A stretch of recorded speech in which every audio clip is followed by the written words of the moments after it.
osypiasz, nie? No troszeczkę tak, Sobie. w No, ostatnich ale to dniach, aby wiesz. do niedzieli.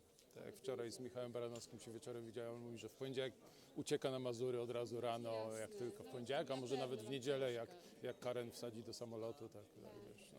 Będzie w porządku. Nie, będzie w porządku, oczywiście. Ta długa broń robi u policji, żandarmerii robi wrażenie tutaj pod hotelem, prawda? Wiesz, trudno się dziwić, ci, którzy mogą, to uciekają z Warszawy. I słusznie. Ja też, wiesz, dzisiaj po tym koktajlu też uciekam. Hi, how are you? W Nice to Warszawie see w you. ogóle. Jak to się zamykamy.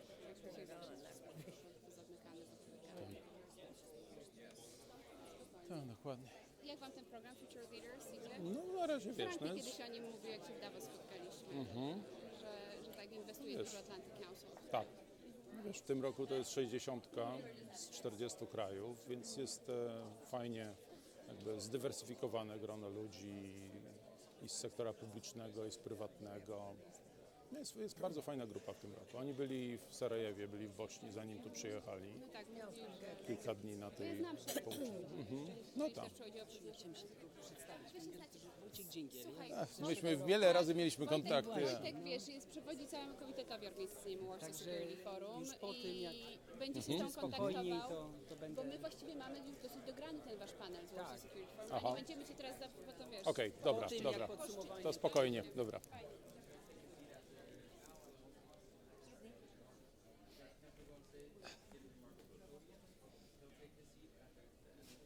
So I don't really need this. Oh, okay. I was wondering if you could come to the green room with everyone because they're going to take us out all in a group. All of us. Yeah.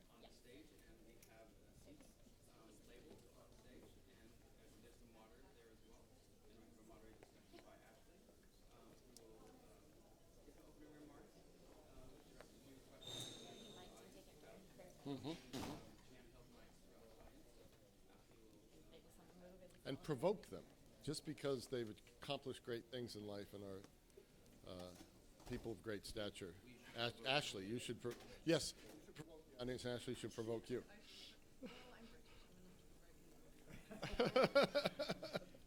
Well, just being British is a bit provocative.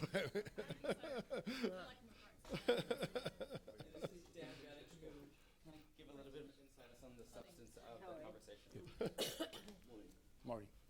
So I'll probably let Ashley actually chat with you guys briefly, but basically the goal is to communicate that we're looking over the course of the day at issues in the security conversation that go beyond data. So what is the next between security and media, between security and technology, between security and migration, between security and business? And we call this widening the aperture. So widening the lens through which we discuss and view security issues in this century. Ashley is going to tee this up at the beginning of the conversation, and then she'll ask you both questions to give you an opportunity to offer your sort of thoughts on this topic, and then we'll go from there into Q&A. One of the things that Carl said in the last session that was really interesting when he was asked what role the U.S. should play, he just said the power of your example, and it was. Well, I was less diplomatic than that. You were less diplomatic than that, but the thing that's interesting about that is the Cold War was won, no doubt, partly because of deterrence and because it was credible, and so the Soviets never had any doubt. But we also were so attractive. Yeah. You know, our dynamic society, the freedom, the values, all of that business. And I think that's what's one of the things that we still are. But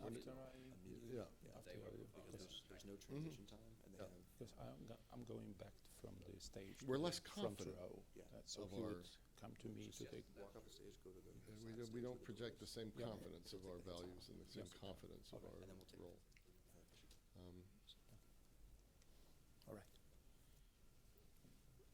I just think it's an unbelievably complicated time, and the technology has had an awful lot to do with it. I think that's right. I think that's absolutely right. My first question is whether we really are in a more complicated world, or does it just feel like we haven't yet found a way of thinking about it? No, we haven't. I mean, I'd be happy to. I mean, I really do think we don't have an organizing principle And at the the moment. European Union not hold the plan Yeah. for 20 years. So we don't make any opening, we just respond to your first Yeah, question? yeah, Okay. yeah.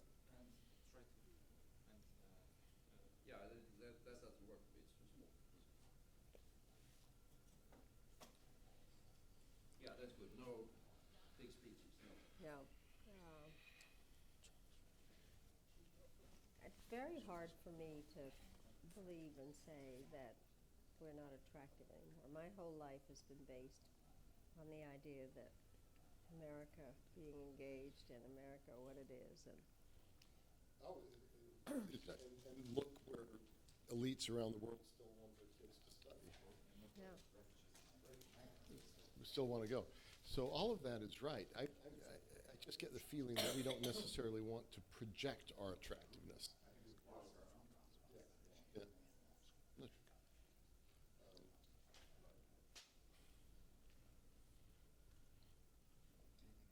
Yeah, we have to return to being the arrogant Americans that knew better all the time. You mean like a president who went to the UK to tell the British what they should do? Do you think that? NATO. Yeah. Champion sponsors, Yeah. Norwegian Ministry of Foreign Affairs, and Ministry of Defense, U.S. mission to NATO. All right, I'll tell you what. Yeah. Ally sponsors, Yeah. ally sponsors, ally sponsors. Polish Ministry What of is Foreign interesting, Affairs, and I can Global testify to Voices, this, is and that the Mr. British Gundogan. government Gundogan. wanted to have outsiders make the point that this would be a mistake. They had a big thing where they were in touch with a lot of us. Ladies and gentlemen, thank you for being with us today. We should protect this conference. He shouldn't have used that. If you're looking at anti-establishment feelings, this is really the establishment across the board competing against you. You probably wouldn't want an anti-establishment American figure to carry the message. The back of the queue. He shouldn't have used the Right. word Q. Well, but for people in the UK, it confirmed for them that 10 Downing had written the town here as a talking point. And that's the way. Yeah.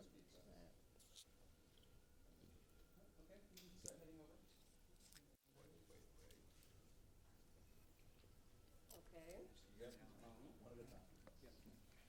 More of these, since I have a tendency to lose my voice.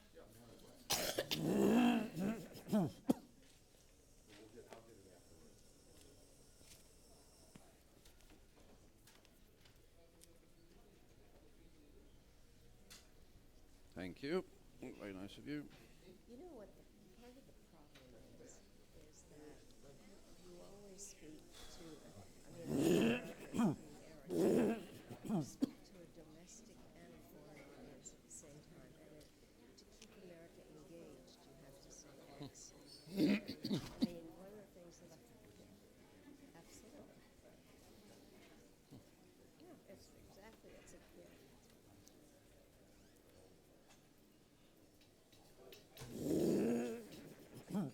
Hello. How are you? Good. Trzymaj kciuki. Very good, nice to see you. This front row has just been empty the whole time.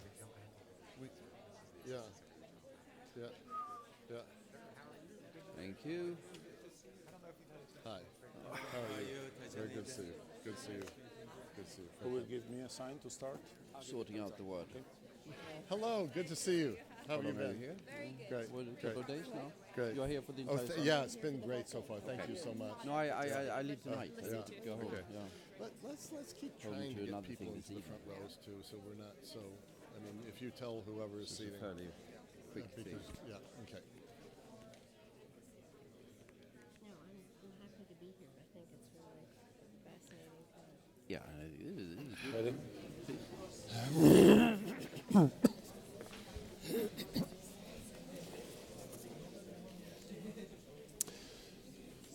I think we're ready to start. Ladies and gentlemen, my name is Michał Kobosko. I'm the head of the Atlantic Council Poland office, based here in Warsaw. Before I deliver my 3-hour speech, opening speech, let me welcome our special guests today. Madam Secretary Madeleine Albright. Please welcome Madam Secretary.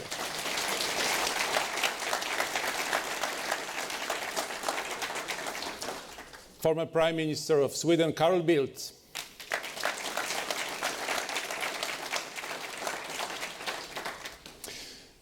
Dear future leaders, ladies and gentlemen, hello. Welcome to Warsaw. Welcome to the host city of the 2016 NATO Summit. And welcome to the host city of the Atlantic Council Conference, Security Beyond Defense.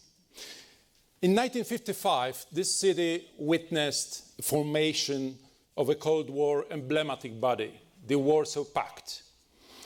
It took long 61 years to wait for a full rotation of the Earth. Today, Poland is a proud and active member of the NATO and of the European Union. Unfortunately, not the whole of the planet rotated yet, and that is why today the Allied countries are meeting in Warsaw, not only to demonstrate their unity, but also to send a strong signal to all those who want to threaten our values and our liberties. Atlantic Council has been active in the region long before Russia invaded Ukraine, invaded Donbass, and before the illegal annexation of the Crimea. Every year we are running in the Polish city of Wrocław, we are running a conference called the Wrocław Global Forum. More than 500 experts, politicians, representatives of business, think tank community, NGOs are gathering together to discuss all the crucial challenges faced by the transatlantic community. We are very glad that today in Warsaw we can continue the discussions which started a few weeks ago in Wrocław during the 7th edition of the Wrocław Global Forum. Ladies and gentlemen, let me mention and thank our partners. Without their support and cooperation, this conference wouldn't be able to happen. Let me thank our cornerstone sponsors, who are Bob Abernethy, Raytheon, and the NATO. Our champion sponsors, Norwegian Ministry of Foreign Affairs and Ministry of Defense, US Mission to NATO, and Airbus. Our ally sponsors, Polish Ministry of Foreign Affairs, Global Voices, and Mr. Gökhan Gundogdu. And our supporters, Unitas Risk and Mr. Radu Magdin. Thank you very much for your support. Ladies and gentlemen, thank you all for being with us today in Warsaw. Wish you a very productive conference, a very productive forum today. Wish you a great Warsaw Summit. Thank you very much. And now please welcome to the stage my boss, Fred Kemp, President and CEO of the Atlantic Council. Fred.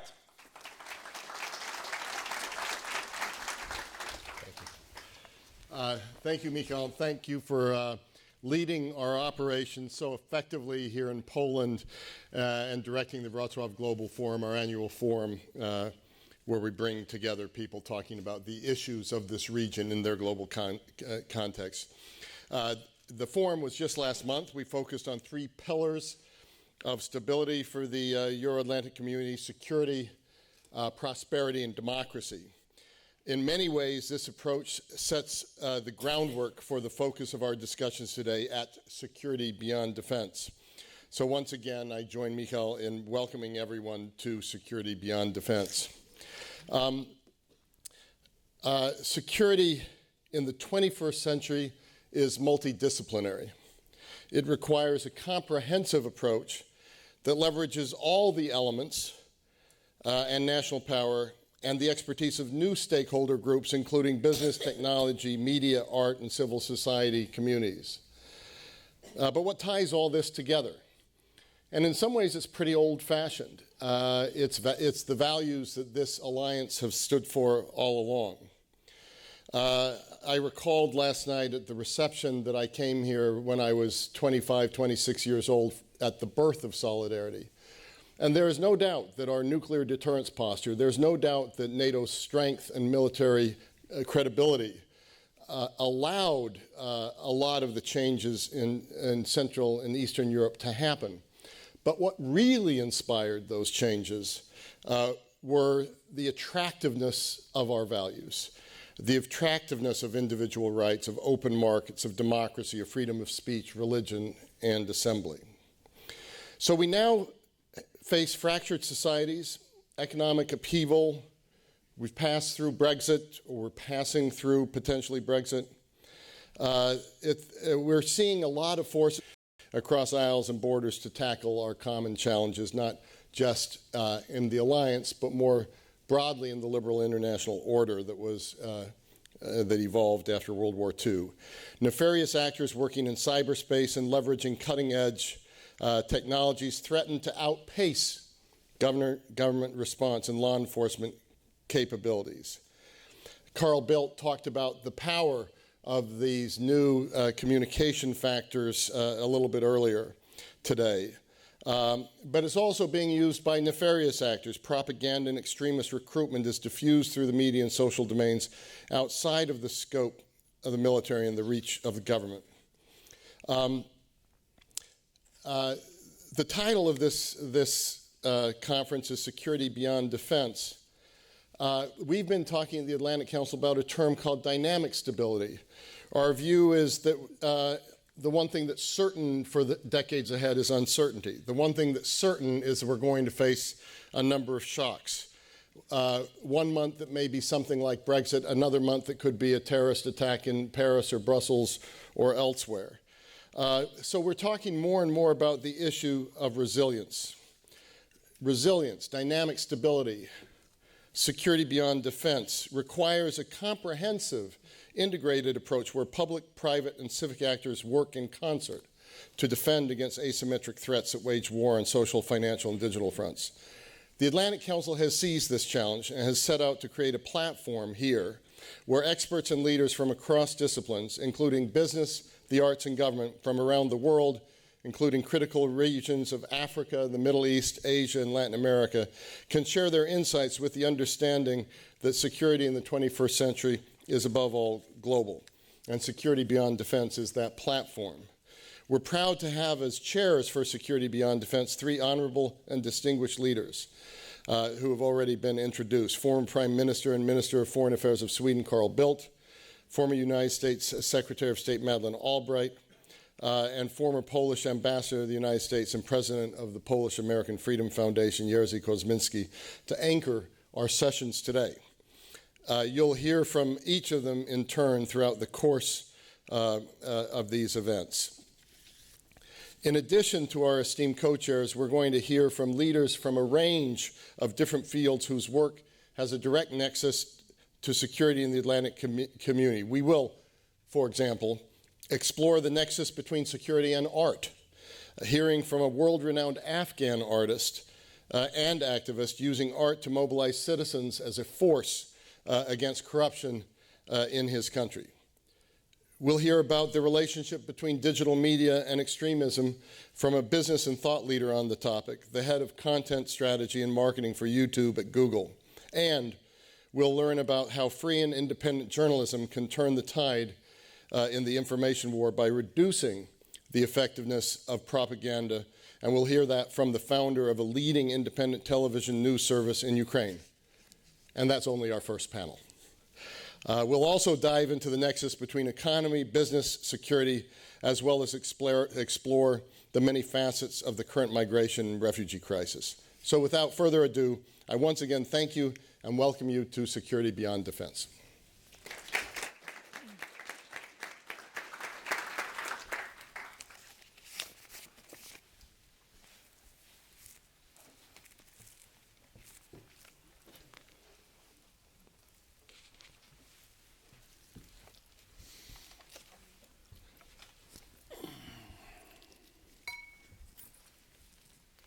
Well, good afternoon, everyone. It's my pleasure to be moderating the first panel of the Future Leaders Summit here in Warsaw. On the panel today, I have two people who really need no introduction, apart from the fact that Fred Kemp has actually just introduced them. But I will start by obviously saying that next to me is former US Secretary of State Madeleine Albright, the first woman ever to hold that position, and clearly she started a trend. Dr. Albright was before that the US permanent representative to the UN for the US, and has since become the chair of the Albright-Stonebridge Group and Albright Capital Management to advise businesses how to engage on matters such as international relations. So all very important themes to the conversations that we're going to be having today. Alongside her is the former Prime Minister of Sweden, Carl Bildt. Again, also Foreign Minister, the first UN Special Representative on former Yugoslavia, and a real voice in European international affairs. Before I get going, I do just have a few housekeeping points, so please do bear with me. This session is on the record. Possibly one for you more than for everybody else, but never mind. Please also do remember to turn your phones off. We'd like to avoid phones ringing. Please do engage via Twitter. We have a hashtag, FutureNATO. I've also been asked to tell everyone we are being live streamed, so welcome to everyone watching online. For those, I'm not sure I've been given this, but it's www.futurenato.org, just in case watching us live is not enough and you want to watch us on your phone as well to get the surround sound feeling. Okay, so I've been asked to make a few preparatory remarks, sort of setting up this conversation and how the afternoon is going to go ahead. Well, last night I was stuck in Luton Airport for 7 hours while my flight was delayed, so I had plenty of time to think about this session this afternoon. And I got to thinking about the title of the session, Widening the Aperture on Global Security. And really the question that struck me was, why do we need to do this? Do we not already have this sewn up? Do we not have this analysis? Do we not know what's going on in the world around us? And the more I thought about it, the more I had one-word answer to why we need to think again, why we need to have new perspectives. And that word is globalization. It's no longer enough for states to have a military and police forces to protect their citizens and their interests. Actually, it's also no longer enough for them to work in military alliances. It goes beyond that because of globalization. And really, looking at it, I see two trends that are the result of globalization, which have an impact on what we consider security. Security, the notion of security, is changing. And the first is the transcendence of borders. So we have these really positive effects of globalization, the movement of ideas and information, huge global trade flows, flows of money and capital, and also movement of people. These are all really positive things, but they do bring security challenges that likewise transcend borders. So you have the spread of malign ideas. Extremism is a subject that will be covered later. You have cross-border corruption and serious organized crime, which is really difficult to track and trace and to prosecute because it crosses jurisdictions. And we also have seen in the last few months, especially the last year or so, the challenges of mass migration. On the other hand, there's a second trend which seems to be going in the opposite direction, which is actually the requirement to focus on human security. This is a really trendy phrase right now in security studies. The idea that we need to focus more on individuals. Individuals have all these great freedoms because of globalization, freedom to travel, to work elsewhere. I'm going to say it up front, unless you're in the UK, we seem to have voted against this. But you have the freedom to move, to interact with people abroad, but that also makes us more vulnerable as individuals. In a globalized world, our states cannot protect us in the same way, and it was something that Fred referred to just now, is actually the emphasis instead should be on building individual, community, national, regional, global resilience to these malign effects of globalization on individuals and communities, not just on nation states. These things don't exist as they used to. And so, on the flip side of that, if you're looking at human security, individual security, that means we all have a much greater part to play. We can no longer rely on our governments' alliances to protect us and to help us engage in a safe way in the world. All of those themes are going to be covered in individual sessions and talks this afternoon. But I think it does underline this idea of globalization, something that's outstripped our ability necessarily to deal with it. It underlines why we need to widen the aperture and invite more voices in. So those are my opening thoughts. I mean, they're totally up for debate, obviously. But I would like to start with a nice, easy question. I used to work until recently as an editor for a defence journal in the UK. And we, in our editorial team, had a joke. So many articles would start with the phrase, we live in uncertain times. We live in an age of growing complexity. So my question is, do we? Do we live in an age of growing complexity? Or is it just that because we don't know what's going to happen next, or because we don't have a way of thinking about what's happening, is that why it feels so much more complex? Madam Secretary. Well, thank you, and thank you for your opening comments, because I think they were terrific in terms of really laying out all the things that we have to talk about. I'm glad you were stuck in an airport. Thank you. I wasn't. Let me just say, I think that everybody always thinks they live in an age of complexity, and I am an avid reader of many things, but The Economist had a very interesting set of articles a couple of weeks ago about artificial intelligence and what that meant in terms of changes that were out there, and they went back to talking about Adam Smith and Ricardo, and basically that people thought that industrialization added to a world of growing complexity. So I think everybody always does think that they do, but we are, I think, living in an age of particular complexity because we actually know what is going on in other parts of the world, and therefore it's not possible just to concentrate on your own country, and it does affect things like human security. Specifically, for instance, you were talking about your life, or in introducing the Prime Minister, of things that were happening in the Balkans. We could say that we didn't know what was going on during World War II. Now we can't say that we do know terrible things that are going on to people in other countries, which then brings in the issue of the whole responsibility to protect. And so we do know, and I think it is more complex. I think that what is interesting is that all the kind of mega trends that are taking place are a double-edged sword. So you were talking about globalization. And by the way, when we first started our business, somebody came in and said, can you stop globalization and help us? And I thought, not exactly. And so globalization does do an awful lot in bringing us together in various positive parts.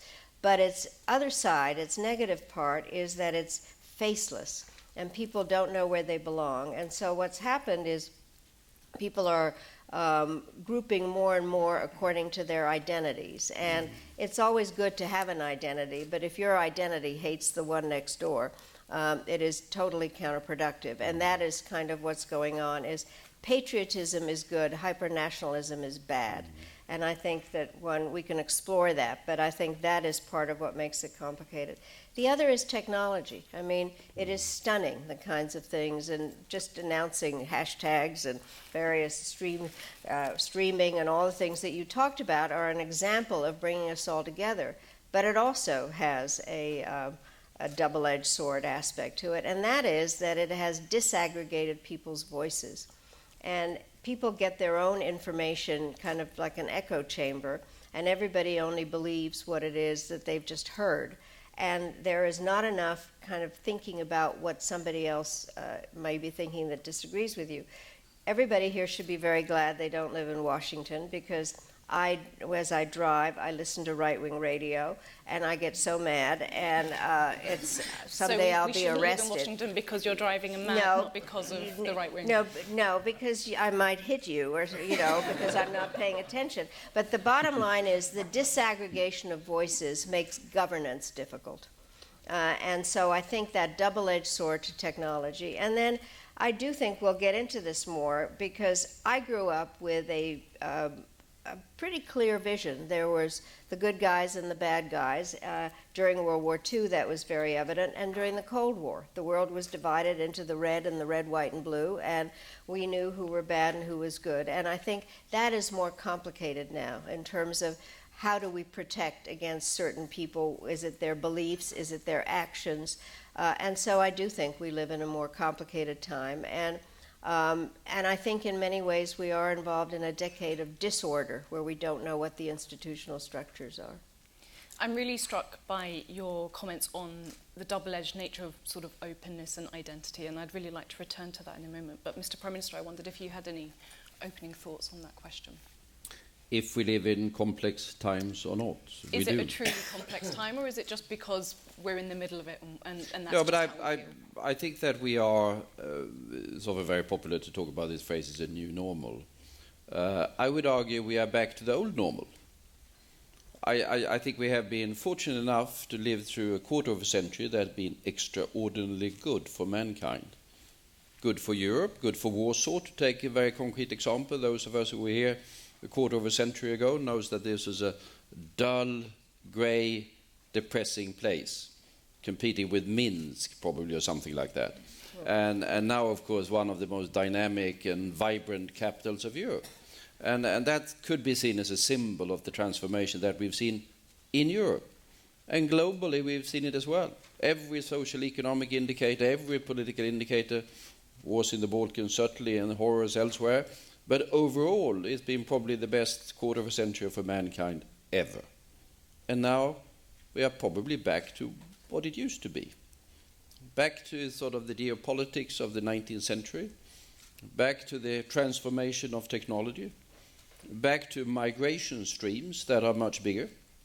We haven't had them that much during the last few decades, but I mean, go back to the 19th century, you have massive migration streams that were transforming societies. Created the United States of America, to take one concrete example, that did have some geopolitical ramifications later on, to put it in the mildest possible terms.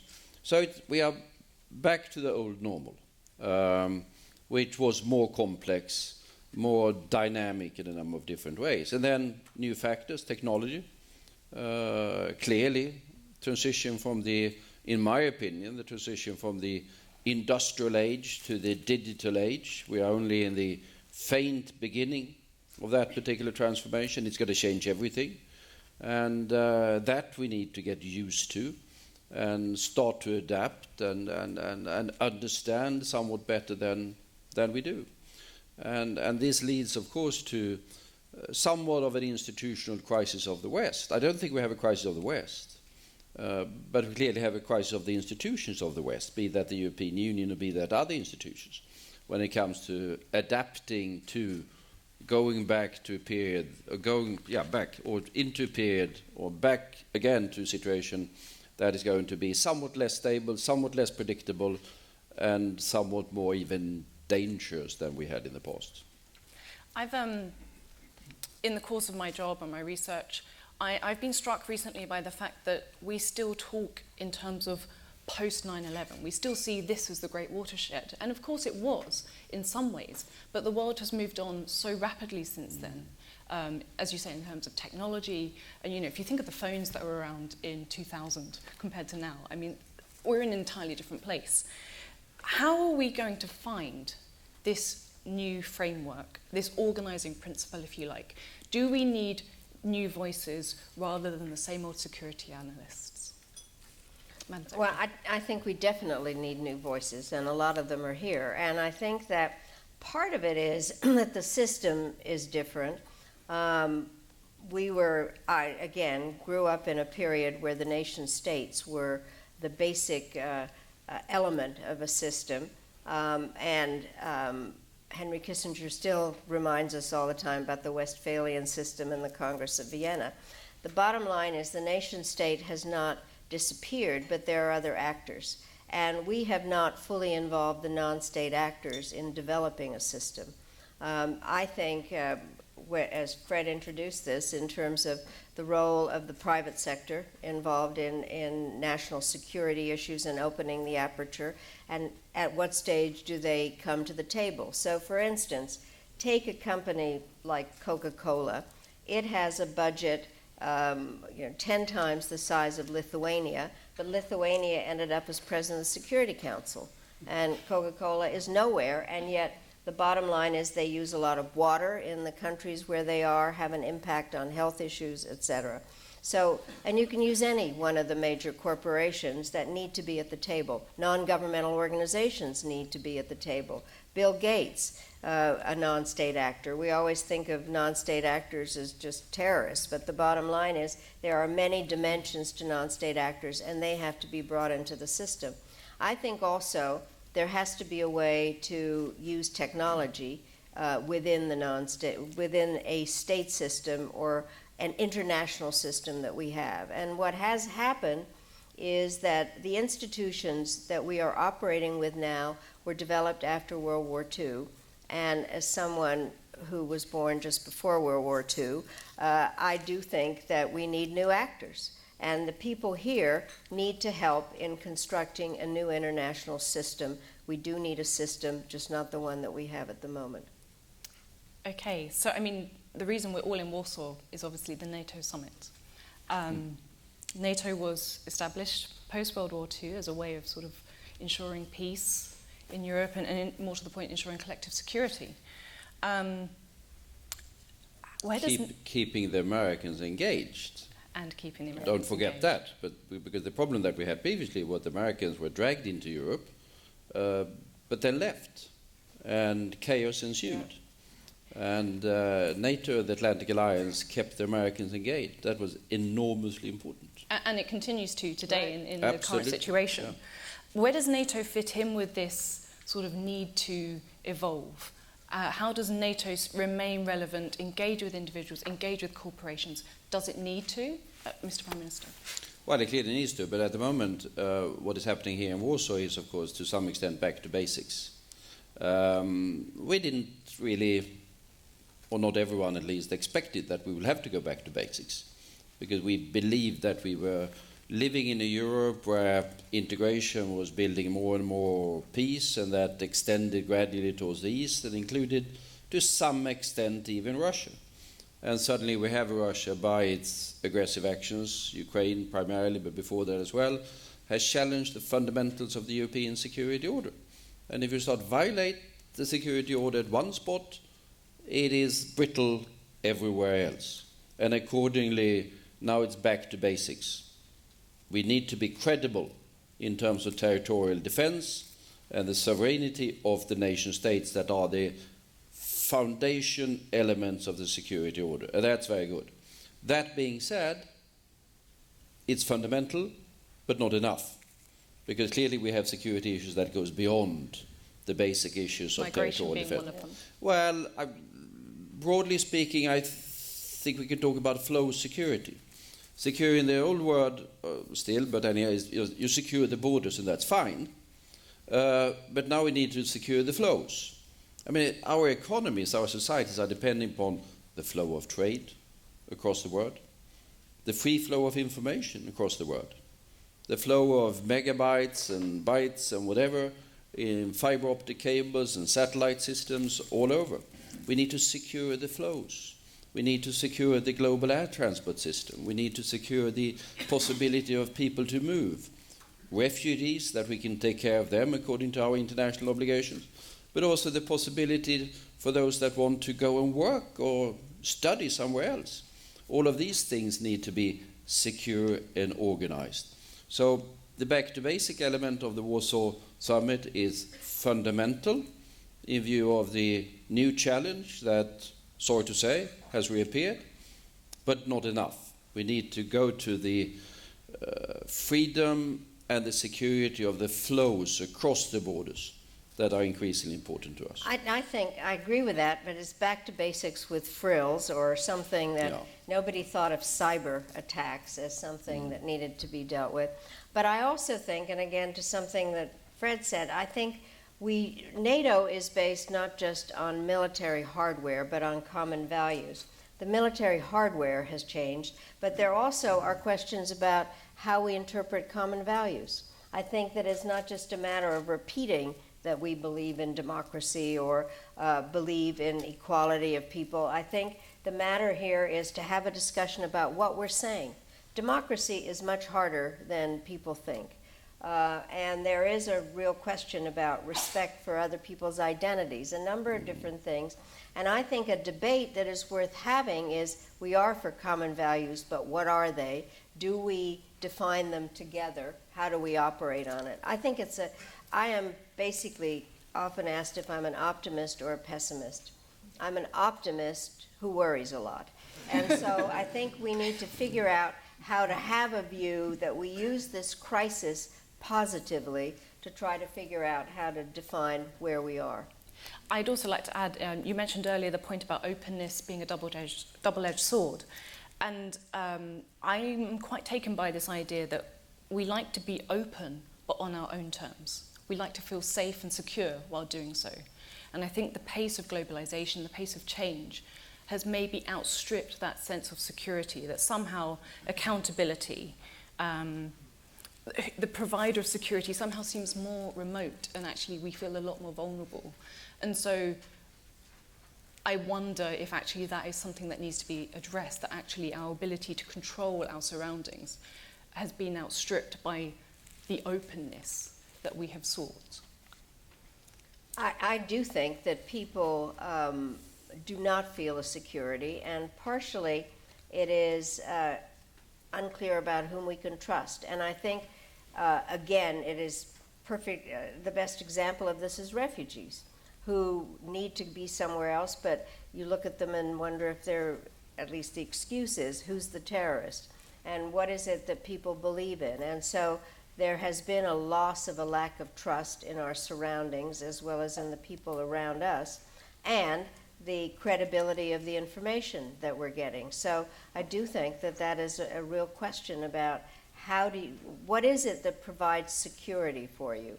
And if you have grown up in some small village, you know who is who. If you've grown up traveling around the world, you're not quite sure who is really with you and what their beliefs are. And I think that that does create kind of a sense of insecurity. Well, I would love to carry on talking to you, but I'm aware there is an entire room here to my right, and I've indulged my privilege as moderator for long enough. So I'd like to open up to the floor. We have the lady at the front here was the first hand up. Yeah, the microphone's just coming to you. If you could say your name and where you're from. Sorry for not standing up. I have a laptop on my lap. Thank you. My name is Salwa Amin, Compact Magazine, and I have a question to Madeleine Albright, Secretary Albright, and it's regarding a statement of another former Defense Secretary of the United States, Chuck Hagel, who has said within the forum of the Atlantic Council in May, he was warning that I'm quoting him now, quoted on the Atlantic Council website, we can find ourselves very quickly in another Cold War build-up. So he's basically, if I may just get the bottom line, warning from a spiral of escalation by, deployment of weapons, which will lead to another deployment of weapons on the other side. Same with exercises and deploying battalions as well. So I would like to know your view on this. Thank you very much. I think obviously we're all concerned about getting ourselves into some kind of a Cold War cycle, but I think we have to remember who is the provocateur in all of this. And it is not NATO. It is basically the Russians, and by having taken an illegal act in occupying Crimea. And so I think we have to be able to balance between, and NATO summit is going to be talking about this, obviously, is reassurance and understanding how to protect the members of the alliance, and also make clear, and this is a part that I think is very important, to continue and to enlarge the dialogue with the Russians.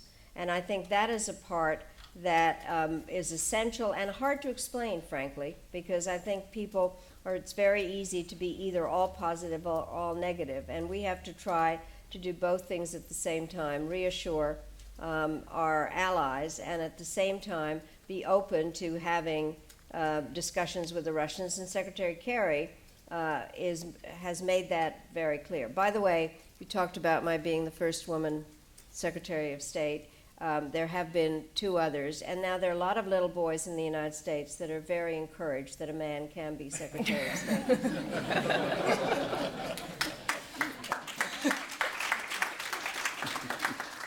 Right, next question here, please.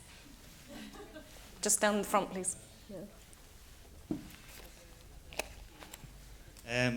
My question is addressed to Secretary Albright. Perhaps it's a dumb question, but you said that globalization is faceless, and that is perhaps a driver of hyper-nationalism.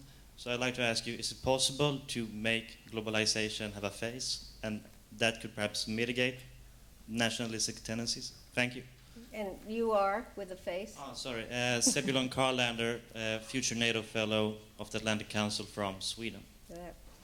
I think that there is a way, and I think that the question is how to recognize that we do have different identities, but also then look for our common values and our commonness. But I think we all have a number of different identities, and I think it's important for people to recognize where they're from and where they're going, and who are those that have a common background. But it's really our future where we have to recognize the things that we have in common. I don't think it's possible for us to all just decide we're all the same. It's boring. But I do think the matter is how to have your identity without deciding that you don't like the other people. And that's the major issue at the moment. The kind of, in order to have your own identity, that you have to identify yourself by saying, I don't like the people next door. And so globalization allows you to learn something about others which would show our commonness while we're able to maintain our distinct features. Thank you. And there's a gentleman just here. Good afternoon. My name is Jason Werlich. I'm from the Community Democracies, the Permanent Secretariat here in Warsaw. And I'd like to start off by saying that I think we have some tremendous common democratic values outlined in the Warsaw Declaration, which you very well know, Madam Secretary. But I want to go back and talk about technology as the great disruptor of our generation. And do you feel that is it going to bend, or is it going to break democracy? And how will democracy look under the weight of this technology and digital revolution that we're undertaking? Thank you. I think technology has always been transformative. We tend to forget that. It's a lot of it at the moment, no question about it, but I will go back in history. Technology has transformed our societies. When Europe started to be able to build ships and navigate the open seas, and suddenly saw that there were other continents and other cultures, that transformed Europe and led to the West. The printing press, what that led to is tremendous, of course, when it comes to all sorts of political development, and then the steam engine and the telegraph and whatever. Now it's a digital revolution. And it is unique in the pace of the change that we see. In a very short period of time, the internet has gone to become the most important infrastructure of the world. And very soon the internet will be the infrastructure of every other infrastructure. There is no infrastructure that's going to be independent of the net. And that's a new situation. That creates both possibilities and vulnerabilities, obviously. So the pace of change is greater than it has been ever before. But also the reach of it. This is a global phenomenon. I mean, the poor village of India will have accessibility, which is... I was in the Rubalkali desert of the Arabian Peninsula, the empty quarter, and I had accessibility through my mobile telephone. Unthinkable. I understand, I haven't been there, but I understand that if you climb the Mount Everest, you have mobile telephones coverage on the Mount Everest. I'm not quite certain that answer to widespread social demand, but anyhow, it's a fact. That's all over. So it's spreading all over the world. How does it affect democracy? I think that, since I'm a great believer in the values of the West, individual freedom and dignity and respect for each other and all of these things, I think they are powerful in themselves. And I notice that closed societies are afraid of the Western values, which is a testament to the strength of the Western values. Then I think the more open systems that we have, the more open the world that we have, then the greater is the potential for the Western values over time. I say that being aware of that the fact that there are criminals out there is not something that came with the digital revolution. There were sort of thieves and all sorts of evil people before as well, but they have accessibility in a way that they didn't have before. We need to master that, but overall I think it is to the advantage of our values and to the West. and accordingly to democracy. Thank you. Another question. This gentleman on the side, please.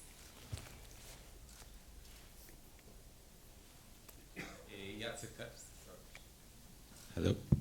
Jacek Karczewski, I'm from Poland, from the Warsaw University of Technology.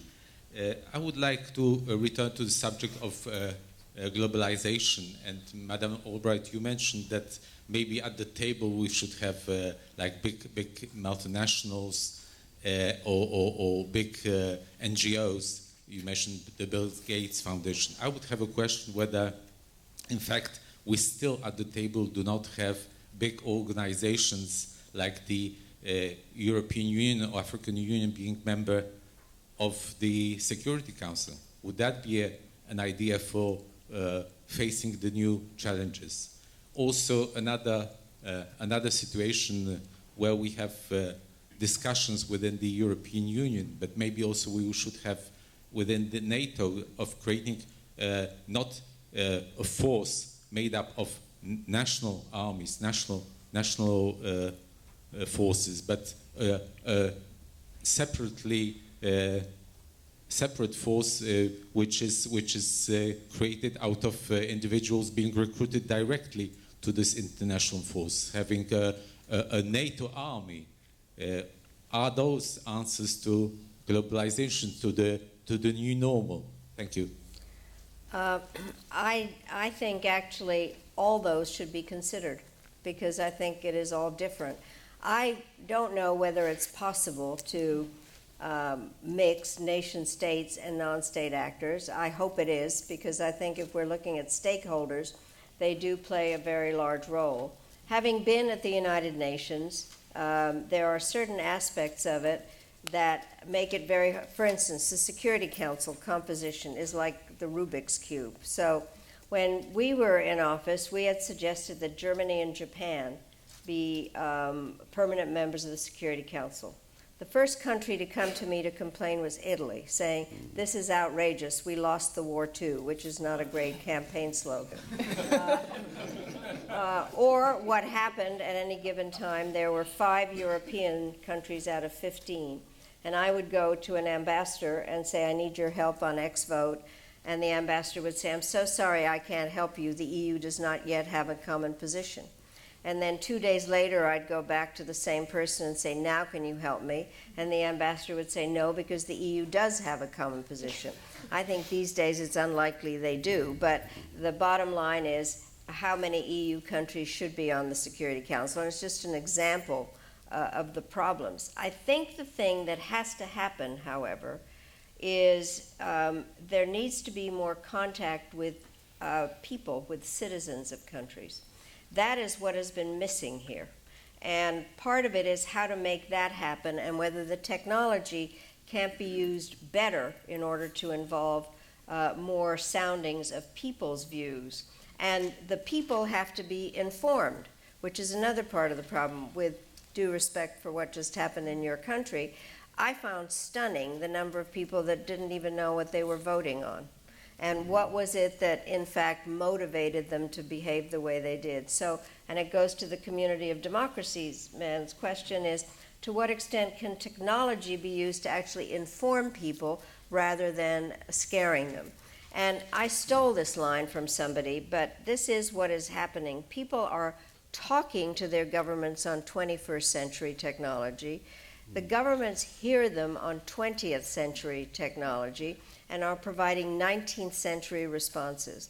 So there is no faith in the institutions, and it's one thing to listen to people, it's another to actually hear what they're saying, and those are the things that need to be fixed. And on having recruited armies, one of the things was initially the United Nations was supposed to have its own military force, Article 43 of the Charter. The United States did not want that, because there really is a sense about having some political control over when forces are deployed somewhere, and the nation state is still viewed as the deployer. Mr. Prime Minister. Yeah, a quick comment. I think sort of the Security Council and whatever, the nation states are going to be key when it comes to peace and security for the foreseeable future for exactly that particular reason.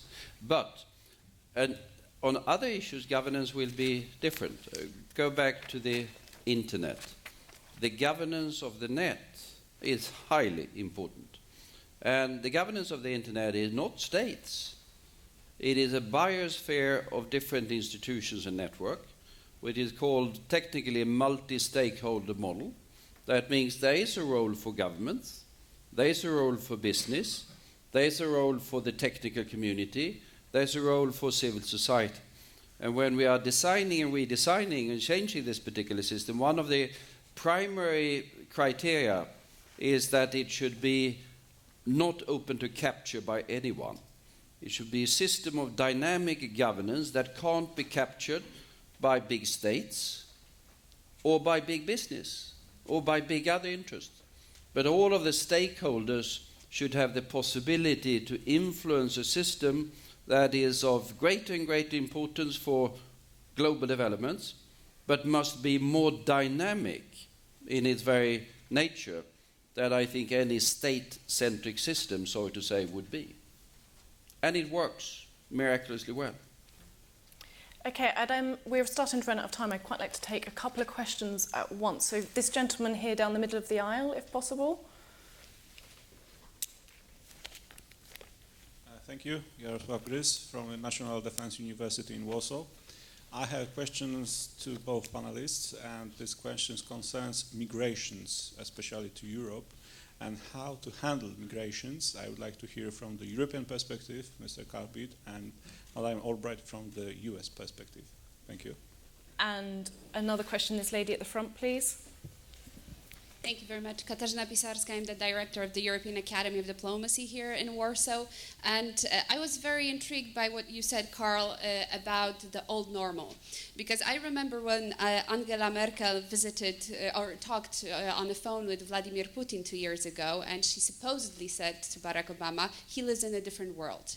And then a few weeks later, the Russians had a good article in one of their journals saying, actually, the EU lives in a different world, and they are detached from reality. We live in the real world. We live in the old normal, as you say. Do you think this is really the case? Are we going back to some kind of realist culture? Because here in Warsaw, in Poland, and I think you'll hear a lot of that in the hours and days to come, this old normal is nothing good. It's a world where geopolitics and decisions are made above the heads of the weaker by the stronger, and where this dialogue and this pluralism and this openness actually disappears. So if you can tell me more, what is actually the old normal? Because that really frightens me. Thank you. Madam Secretary, would you like to handle the first question? First of all, let me say that part of our world generally has been, as you pointed out, the movement of peoples, and some of it has happened as a result of open borders and a sense that we are globalized and can travel. The migrations are caused there's a distinction between refugees and migrants. Refugees are people who leave their countries because they are under threat. I'm a refugee. I came to the United States with my parents after the communists took over Czechoslovakia, also having been a refugee during the war when the Nazis had taken over Czechoslovakia. So I've done it twice. You don't leave by choice. You leave because you have to. Migrants are people that are leaving because they are seeking a better life. I do think that we need to recognize the tragedies of the refugees and be more generous about accepting them. But I think before the United States can tell everybody what to do, we need to take more refugees ourselves. And I have been agitating for that within the United States. And there was an amazing story in the New York Times last week about how generous the Canadians have been to refugees. And so I do think that and it has a lot to do with human security that you raised earlier, I think we have an obligation to each other to take more refugees. Mr. Prime Minister? There's no question that sort of migration and refugees have transformed Sweden during the past quarter of a century. It's a different country in a number of different ways. I think we've taken more than, if you look at it in relation to the size of the country, than practically anyone else in the OECD world. Has that led to problems? Yes, we do have problems. We have certain areas of our suburbs that are not particularly good, and we need to bring more attention to it. But has it been good? Yeah, absolutely. There's no question that the vitality of our society has increased. We have a more dynamic economy than we would have had otherwise. I was struck, I told yesterday, the day before yesterday, I've had a meeting with the three leading editorial writers of the three sort of op-ed page editors of the three leading newspapers. And it struck me that none of them had their origin in Sweden. One had its origin in Poland, and another one in another European country to the south, and another one very far away indeed. But they are among the most perceptive and brilliant Swedish commentators today. So they have made Sweden a more interesting society in a number of different ways. But of course, the management of it and the management of expectation is not entirely without its challenges, but overall, clearly a positive development. The old normal or whatever. Yeah, but we shouldn't draw the parallels too much. But the 19th century wasn't just realist geopolitics. I was the other day in The Hague, in the Peace Palace, and reminded ourselves then of the peace conference they've called, the Hague Conventions, the Permanent Council of Arbitration that is going to issue its verdict on South China Sea next week, comes out of a conference in 1898, if I remember it rightly. It was a great age of globalization in terms of technology.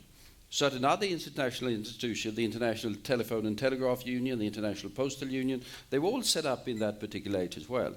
It was an age of ideas crossing borders, some of them revolutionary, like democracy, some of them revolution of another nature. So it was an age, I was making that comparison in the sense that there was a lot happening. It was a dynamic period with geopolitics and technology and ideas, and where we are now leaving, I think, a quarter of a century that looked easier and more simple. We should know that the normal period in human history and European history has been more of a mosaic of challenges, some of them good and some of them bad, than I think the last quarter of a century has been. I do think realpolitik is based on real facts. And what has happened is Putin does live in a parallel universe. He has made up his own facts. And I think that's what Angela Merkel was referring to, because it's very hard to respond to policy based on made-up things and propaganda. And again, that is a technological issue because he has managed to propagandize his own population. But I happen not to be a realpolitik person, but they are based on facts, and Putin is not. And of course, the summit will be returning to propaganda later. We've got time for just one very brief question. The gentleman back there, Molly, if you could, thank you. My name is Marcin Kilanowski from Nicolaus Copernicus University. Madame Albright, you've mentioned that we should put the big corporations at the table. I remember when Mr. Kissinger was speaking here at the Presidential Palace in Poland, asked the same question about the role of corporations. He said there are totally different entities. They are driven by profit. They should focus on profit. They are responsible to their shareholders for what they do, and we should not think about them as responsible for what happens in the public sphere. Your view is totally different, I believe. How would you make the big private corporations be responsible more for their actions that they undertake in the public sphere? Well, first of all, the reason that I say what I said is the effect that they have in the countries where they operate. And the way to make them responsible is whatever the current term is, social responsibility, for global corporations to be good local citizens and in order to exist and to make a bottom line, they have to operate or they should operate in a responsible way in their countries. What is interesting, Benjamin Franklin said this, they could do well by doing good. The question is about the following aspect is what their impact is in countries. Because most of them actually have an impact on the economies in the countries where they are operating, in some ways more than the local governments or outside powers. I agree with you that on terms of security, the nation state plays the largest, obviously the only factor. But I was saying it from the perspective of the influence and the impact they have on the countries where they operate. And laws have to be made, for instance, mining companies to do it in a way that the extractive industries don't hurt the environment. But if we're talking about climate change, for instance, which is the big issue out there now, corporations have a very large role to play in that. So it's that combination that I'm looking for. Well, thank you very much for your questions. I think they've really set up the rest of the conversations this afternoon. I would just like to invite our speakers to make a few brief closing remarks, if you wouldn't mind, just to wrap up this session. Madam Secretary. Well, I think this is such a good theme for here, and that is that with all of you, you have a way of looking at the current world and what is to come from a very different perspective. And I think that your voices need to be heard as you think through what the challenges are going to be. Very different from the kind of challenges that the previous generations have had to deal with. And by, in a way, trying to subdivide what the issues are and begin to look at them within a different framework puts you in a position where you can make decisions and project what needs to happen. And I think what is absolutely essential is to think about the unintended consequences of decisions that are being made. That is part of the, if I may say so, Tony Blair just spent 2 hours on television trying to explain the unintended consequences of decisions. And I think it is absolutely essential that current and new decision makers think about that as you take your position in making decisions about the world. On unintended consequences, I think the UK has had quite a couple of weeks on that. Mr. Prime Minister. I think obviously what you need to do, and that is to state the obvious, is to think about the future and what it might mean. But I would say also reflect on history. History works with long waves, and reflections on the lessons of history should always be there when you think about the challenges of the future. And you should think about history also when you look at what's happening in the politics of today, without going too much into that. But that one thing worries me more than anything else at the moment. You've seen there's a political man out there that has a hat where it says, "Make America Great Again." I'm in favor of making America great, but I'm very afraid of the word again. Because think of that.